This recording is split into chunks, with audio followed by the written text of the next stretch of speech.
నమస్తే, welcome to V3 news. లక్ష్యం సమాజ హితం. ఇక వార్తలకు వెళ్లే ముందు ముఖ్య అంశాలు.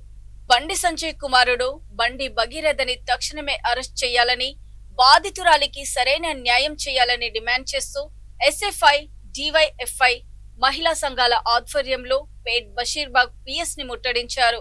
ఈ సందర్భంగా ముట్టడికి ప్రయత్నించి నిరసనలు తెలుపుతున్న ఆందోళనకారులను పోలీసులు అడ్డుకున్నారు. దీంతో నిరసనకారులకు పోలీసులకు మధ్య తోపులాట జరిగి కొద్దిసేపు ఉద్రిక్తత వాతావరణం నెలకొన్నది. అనంతరం నిరసనకారులను పోలీసులు అరెస్ట్ చేసి పోలీస్ స్టేషన్ కు తరలించారు.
బండి భగీరథని అరెస్ట్ చేయడంలో పోలీసుల నిర్లక్ష్యం. అరెస్ట్ చేయాలి బండి భగీరథని వెంటనే. అరెస్ట్ చేయాలి బండి సాయి భగీరథని వెంటనే. రాజీనామా చేయాలి కేంద్ర హోంశాఖ మంత్రి ఉన్న బండి సంజయ్ వెంటనే. రాజీనామా చేయాలి కేంద్ర హోంశాఖ మంత్రి ఉన్న బండి సంజయ్ వెంటనే.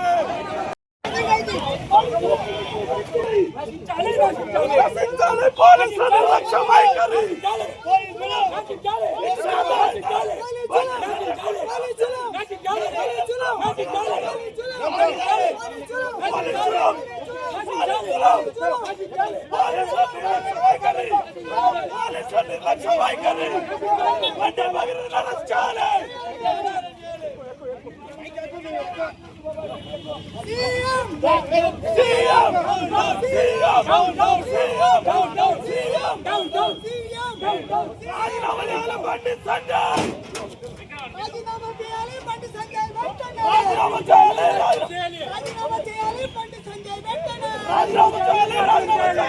పేదలకు న్యాయం వెంటనే.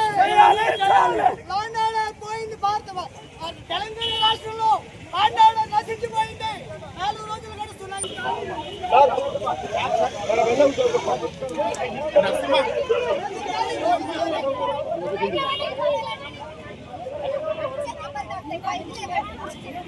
సిరిసిల్ల జిల్లా కేంద్రంలోని నర్సింగ్ కాలేజ్ సమీపంలో జరిగిన రోడ్డు ప్రమాదంలో 9 మందికి తీవ్ర గాయాలు కాగా ఒక మహిళ పరిస్థితి విషమంగా ఉంది.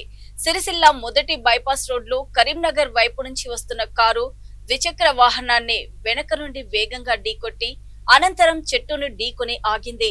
ఈ ప్రమాదంలో ద్విచక్ర వాహనంపై ఉన్న వేములవాడకు చెందిన 4గురికి, కారులో ప్రయాణిస్తున్న 5గురికి మొత్తం 9 మందికి గాయాలవగా వినోద అనే మహిళ పరిస్థితి విషమంగా ఉంది.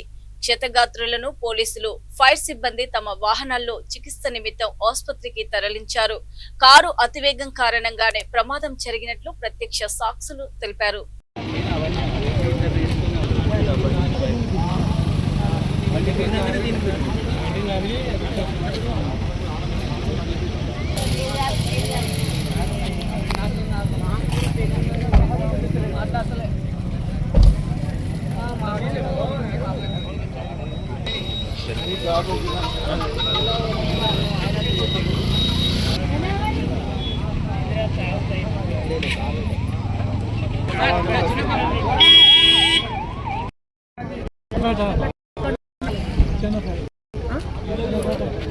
లోకల్ అంట ఆ కారు ఎటు తిరిగిందంటే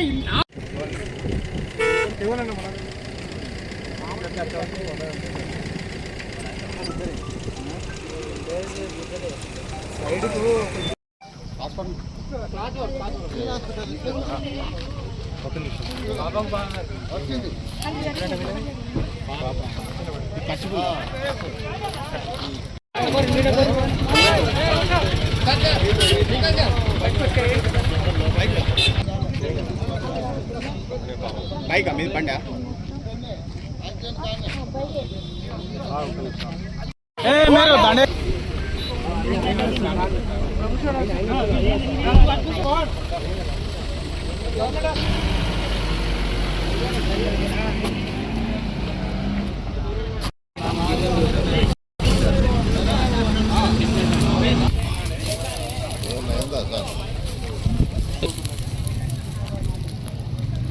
నంబర్ అది 22 బైక్ నలుగురు ఉన్నారు.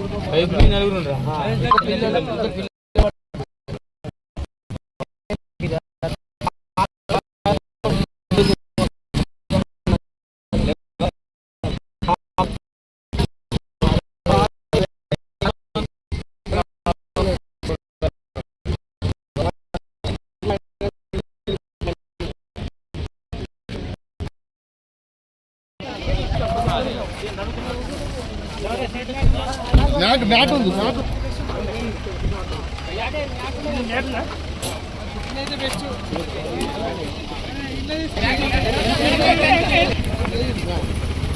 ఒక్క లెక్కు మీదకి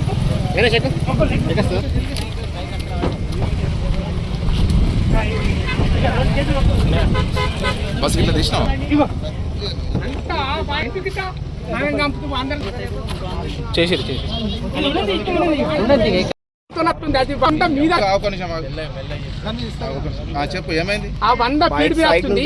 వాళ్ళు తల్లి కార్లు వస్తుంటే నేను నన్ను ఎక్కినటువంటి కాడ కలెక్టర్ ఆఫీస్ ముంగట నేను పక్కకు పోయినా వచ్చి గుచ్చే వరకు కారు తీరా చెట్టాకు ఫస్ట్ బైక్ గుద్ది బైక్ గుద్దిన తర్వాత బైక్ పోయిందా కూడా బైక్ అలా ఫస్ట్ బైక్ గుద్దినండి తర్వాత కార్ గుద్దుకున్నాడు.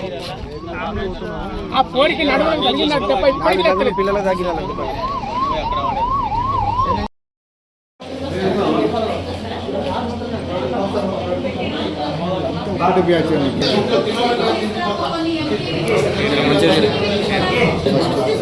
మనోడు వచ్చాడు.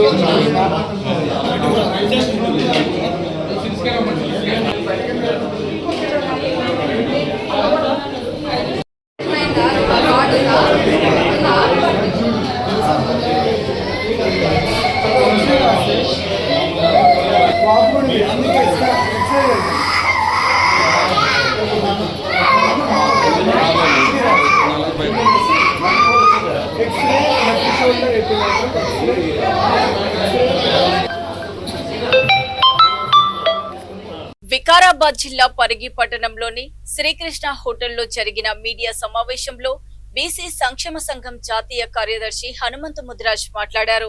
ఇటీవల ప్రారంభమైన జనగణనలో వెనుకబడిన తరగతుల జనాభాను లెక్కించకపోవడం పట్ల బీసీ జేఏసీ తీవ్ర ఆందోళన వ్యక్తం చేస్తోందని ఆయన తెలిపారు.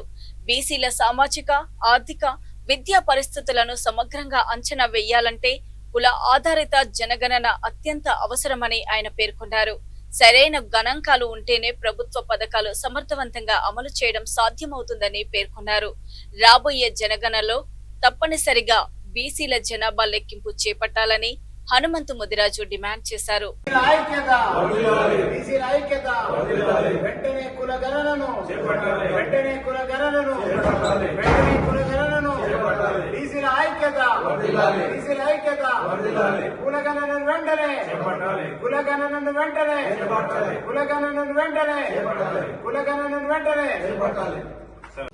భారతదేశంలో స్వాతంత్రం వచ్చి 76 సంవత్సరాలు అవుతున్నప్పుడు కూడా ఈ యొక్క కేంద్ర ప్రభుత్వం గాని అక్కడ ఉన్నటువంటి రాజకీయ నాయకులు గాని ఈ రోజు వరకు కూడా బీసీలను కులగణన చేయట్లేదు, అంటే లెక్కించడం లేదు. బీసీ కులాలను మరి ఆ రాజకీయంగా తొక్కే ప్రయత్నం చేస్తా ఉన్నారు. అందువల్ల తప్పకుండా ఈ యొక్క బీసీ కులాలలో బీసీలు ఎంతమంది ఉన్నారు అనేటిది వెంటనే కులగణన చేయాల్సిన అవసరం ఉంది. మరి అదేవిధంగా రకరకాల గణన చేస్తా ఉన్నారు, కానీ బీసీలను కావాలని మనకి అనగదొక్కే ప్రయత్నంలో ఈ రోజు ఈ యొక్క కేంద్ర ప్రభుత్వము ఈ విధంగా చేస్తా ఉన్నది. ఏదైతే మరి ప్రతిపక్షాలు కూడా ఈ యొక్క కులగణను బీసీల యొక్క కులగణను వెంటనే చేపట్టి తగిన విధంగా రాజ్యాంగంలో మరి మాకు బీసీలు ఎంతమంది ఉంటే అంత రిజర్వేషన్ కల్పించాల్సిన అవసరం ఉంది. రాజకీయంగా, ఆర్థికంగా మరి ఈ రోజు వెనుకబడడానికి కారణం ఏంటంటే బీసీలను కులంగా పెట్టకుండా ఎమ్మెల్యేలు కానీ, ఎమ్మెల్సీలకు కానీ, అదేవిధంగా ఎంపీలకు కానీ రాజకీయంగా రిజర్వేషన్ లేని కారణంగా ఈ రోజు మొత్తం కూడా పెద్దంతారులో అదేవిధంగా అగ్రకులాలు రాజ్యం వెళ్తా ఉన్నారు. అందువల్ల తప్పకుండా బీసీలు ఎంత ఉంటే అంత ఈ రోజు రిజర్వేషన్ కల్పించాలంటే కులగణన ఒకటే మార్గం. కాబట్టి ఈ యొక్క ప్రభుత్వము వెంటనే బీసీ కులగణన చేపట్టాలని బీసీ జేఏసీ తరఫు నుంచి ఈ రోజు ప్రభుత్వాన్ని డిమాండ్ చేస్తా ఉంది.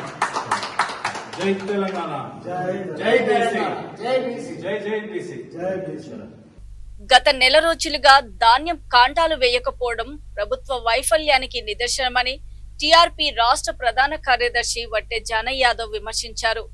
ఈ రోజు ఆత్మకూర్ ఎస్ మండల పరిధిలోని కందగట్ల ఐకేపీ ధాన్యం కొనుగోలు కేంద్రాన్ని ఆయన రైతులతో కలిసి పరిశీలించారు. కల్లాల్లో ధాన్యాన్ని కాపాడుకుంటున్న రైతులకు భరోసా ఇచ్చే నాథుడే కరువయ్యారని ఆవేదన వ్యక్తం చేశారు. కొనుగోళ్లలో జాప్యం వల్ల రైతులు దళారుల చేతిలో మోసపోతున్నారని మండిపడ్డారు. కల్లాల్లో ధాన్యం మొలకలెత్తుతున్న అధికారులు నిమ్మకు నీరెత్తినట్లు వ్యవహరించడం శోచనీయమన్నారు. ప్రభుత్వం తక్షణమే స్పందించి మిల్లులకు ధాన్యాన్ని తరలించాలని, లేని పక్షంలో పెద్ద ఎత్తున ఆందోళనలు చేపడతామని జానయ్య యాదవ్ హెచ్చరించారు. తెలంగాణ రాష్ట్రంలో మరి గత 10 సంవత్సరాల కాలంలో ఈ రాష్ట్రంలో తెలంగాణ రాష్ట్రం ఏర్పాటైతే మా యొక్క బడుగు బలహీన వర్గాల బతుకులు మారుతాయనేటటువంటి ఆకాంక్షతో తెచ్చుకున్నటువంటి తెలంగాణ రాష్ట్రాన్ని కేసీఆర్ చేతిలో పెడితే మరి 10 ఏళ్లలో ఉన్నటువంటి ధనిక రాష్ట్రాన్ని కాస్త దరిద్ర రాష్ట్రంగా మార్చి మరి ఏ ఒక్కరి బతుకులో మార్పు రానకుండా చేసినటువంటి దుర్మార్గమైనటువంటి పాలన పోవాలి అనేటటువంటి ఆలోచనతో మరి రాష్ట్రంలో ఉన్నటువంటి అన్ని వర్గాల ప్రజలందరూ కూడా ఐక్యమై మరి వాళ్ళ కాంగ్రెస్ పార్టీని అధికారంలో తీసుకొచ్చి మరి వాళ్ళ చేతిలో అధికారాన్ని పెడితే మరి వాళ్ళ రైతులు అరిగోస తీస్తున్నటువంటి పరిస్థితి. మరి ఏ గ్రామానికి పోయినా వాళ్ళ కళ్ళ వెంట నీళ్లు తప్పితే మరి ఇంకో మాట కానరానటువంటి సందర్భం. ఇవాళ ఇక్కడ చూస్తే దాదాపు నెల రోజులు దాటిపోయింది. కందగట్ల గ్రామం, సూర్యాపేట నియోజకవర్గం, సూర్యాపేట మండలం, ఆత్మకూరెస్ మండలం, కందగట్ల గ్రామం, సూర్యాపేట నియోజకవర్గం. ఒక్క కందగట్ల గ్రామమే కాదు, రాష్ట్ర వ్యాప్తంగా ఉన్నటువంటి సమస్య ఇది. ఇక్కడ ముఖ్యంగా ఇక్కడ ఉన్నటువంటి రైతులు ఇప్పుడు నేను ఎందుకు దారిలో పోతామంటే బండిని అడ్డగించి అన్న మా బాధ ఇందురండి అని చెప్తే మరి ఇక్కడికి రావడం జరిగింది. నెల రోజుల క్రితం ఇక్కడ కాంటాలు వేసి మరి లారీల కోసం ఎదురు చూస్తున్నటువంటి పరిస్థితి. ఏ గ్రామానికి పోయినా పండించినటువంటి పంట ఇవాళ నేను పొద్దుగాల ఎందుకో ఒలిగొండ మండలం పోతే రాత్రి అకాల వర్షంతో అక్కడ ఉన్నటువంటి రైతాంగం అంతా ఇవాళ రోడ్ల మీదకి వచ్చి గోడున ఏడుస్తున్నటువంటి పరిస్థితి. మరి ప్రభుత్వాలు ఎందుకు వీళ్ళకి చిత్తశుద్ధి లేదు?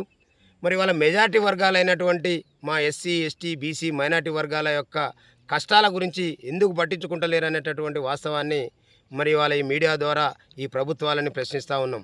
మరి ఇక్కడ ఉన్నటువంటి ఎమ్మెల్యే గారు మరి గత 2 పర్యాయాలు ఇప్పుడు మూడోసారి ఎమ్మెల్యేగా గెలుపొంది మరి వేల కోట్ల రూపాయలు సంపాదించుకున్నటువంటి మరి ఎమ్మెల్యే గారికి మా పేద రైతుల యొక్క కష్టాలు కనపడట్లేవా? ఏమైనా ప్రోగ్రాంలకు వచ్చి ఫోటోలకు పోజులు ఇచ్చి ఎన్నికల టైంలో వచ్చి అక్రమంగా సంపాదించుకున్నటువంటి సంపాదనని మరి నోట్లు పంచి ఓట్లు వేయించుకునేటటువంటి సాంప్రదాయానికి అలవాటు చేసినాం కదా, ఇంకా వీళ్ళ గురించి మనం ఆలోచించాల్సినటువంటి పరిస్థితి లేదా అనేటటువంటి ఆలోచనతోనే ఈరోజు మరి ఇక్కడ ఉన్నటువంటి పాలకుల యొక్క పరిస్థితి కనపడతా ఉంది. ముఖ్యంగా సూర్యాపేట నియోజకవర్గంలో చూస్తే కాంగ్రెస్ పార్టీ పరిస్థితి, ఇక్కడ ఉన్నటువంటి కాంగ్రెస్ పార్టీ నాయకుడిని గెలిచిన ఆయన కంటే దుర్మార్గుడు అనేటటువంటి ఆలోచనతోనే మరి ఆయనను ఓడిస్తే, ఓడిపోయిన తర్వాత రాష్ట్రంలో అధికారంలోకి వస్తే మరి ఇక్కడ ఉన్నటువంటి కాంగ్రెస్ నాయకులు 3 ముక్కల ఆటలాగా మారిపోయి ఇవాళ 3-4 గుంపులుగా ఏర్పాటై ఒక గుంపు మీద ఒక గుంపు నిందలేసుకుంటూ ఒక గుంపు ఒక రోకు కబ్జా పెడితే ఇంకో గుంపు ఇంకొక రోకు కబ్జాలు పెట్టుకుంటా ఇక్కడ కష్టపడి పండించినటువంటి ధాన్యం రైతుల కళ్ళాల్లో మూలుగుతూ ఉంటే ఏ ఒక్క కాంగ్రెస్ పార్టీ నాయకుడు కూడా మరి వాళ్ళ సంబంధించిన అధికారులతో మాట్లాడి, సంబంధించినటువంటి లారీ అసోసియేషన్లతో మాట్లాడి, సంబంధించిన మిల్లర్లతో మాట్లాడి ఈ యొక్క రైతుల కళ్ళాల నుంచి వడ్లని ఖాళీ చేస్తే తప్ప వాళ్ళ కంటికి కునుకు లేకుండా రాత్రింబవళ్ళు మరి ఆ వర్షాలకు భయపడి మరి నిద్రలేని రోజులు గడుపుతూ ఉండనేటటువంటి ఆలోచన ఏ ఒక్క నాయకుని కూడా లేదనేటటువంటి వాస్తవాన్ని మరి ఇక్కడ ఉన్నటువంటి మా రైతాంగం చెప్తా ఉంటే అర్థమవుతూ ఉంది. మరి ఇలాంటి దుర్మార్గులకు ఈ రాష్ట్రంలో 70-80 సంవత్సరాల నుండి మెజార్టీగా ఉన్నటువంటి వర్గాలు ఓట్లేస్తే ఆ ఓట్లతో అధికారంలోకి వచ్చిన తర్వాత ఇవాళ ఈ పక్కనే ఉందట కుంభం అనిల్ రెడ్డి గారికి 250 ఎకరాలు. ఇవాళ 250 ఎకరాలు అంటే ఆయనకు 200 ఇంటూ 12,000 చొప్పున వేసుకున్న 24 కోట్లు మరి రైతు బంధు రూపంలో వాళ్ళు దోసుకొని పోయి కూర్చొని వాళ్ళ కాడ పండిన పంట మరి అక్కడి నుంచి అక్కడికే. షాద్నగర్ పట్టణంలోని మహబూబ్ నగర్ రోడ్డులో నూతనంగా ఏర్పాటు చేసిన విడ్జీ డాక్టర్స్ అకాడమీ ప్రారంభోత్సవ కార్యక్రమంలో మాజీ ఎమ్మెల్యే అంజయ్య యాదవ్ పాల్గొని అకాడమీ యాజమాన్యానికి శుభాకాంక్షలు తెలిపారు. షాద్నగర్ ప్రాంత విద్యార్థులకు ఐఐటి, జేఈఈ, నీట్ వంటి పోటీ పరీక్షలకు నాణ్యమైన కోచింగ్ స్థానికంగానే అందుబాటులోకి రావడం ఎంతో సంతోషకరమని అన్నారు. ఇలాంటి విద్యా సంస్థలు గ్రామీణ మరియు పట్టణ ప్రాంతాల విద్యార్థులకు ఉన్నత విద్యా అవకాశాలు అందించడంలో కీలక పాత్ర పోషిస్తాయని పేర్కొన్నారు. స్థానిక విద్యార్థులు ఈ అవకాశాన్ని సద్వినియోగం చేసుకుని ఉన్నత లక్ష్యాలను సాధించాలని ఆకాంక్షించారు.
నల్గొండ జిల్లా కొండమల్లెపల్లి మండల కేంద్రంలో అంగన్వాడీ భవన నిర్మాణ పనులు, అండర్ గ్రౌండ్ డ్రైనేజీ నిర్మాణ పనులకు ప్రజాప్రతినిధులు అధికారులతో కలిసి దేవరకొండ ఎమ్మెల్యే నైనావత్ బాలునాయక్ శంకుస్థాపన చేశారు. ఆయన మాట్లాడుతూ కొండమల్లెపల్లి పట్టణంలోని కులం, మతం, రాజకీయాలకు అతీతంగా పేదల ఆత్మగౌరవానికి చిరునామాగా ప్రజాప్రభుత్వం ఇందిరమ్మ ఇండ్లను ప్రతిష్టాత్మకంగా ఇస్తుందని అన్నారు. స్థానిక ప్రజల దీర్ఘకాలిక అవసరాలను దృష్టిలో పెట్టుకుని డ్రైనేజీ నిర్మాణాన్ని చేపడుతున్నామని ఎమ్మెల్యే తెలిపారు. డ్రైనేజీ పనుల్లో నాణ్యత లోపం లేకుండా చూడాలని అధికారులను సూచించారు. దేవరకొండ నియోజకవర్గాన్ని అన్ని రంగాల్లో అభివృద్ధి పదంలో ముందుకు తీసుకెళ్లేందుకు శక్తి వంచన లేకుండా కృషి చేస్తానని ఆయన తెలిపారు.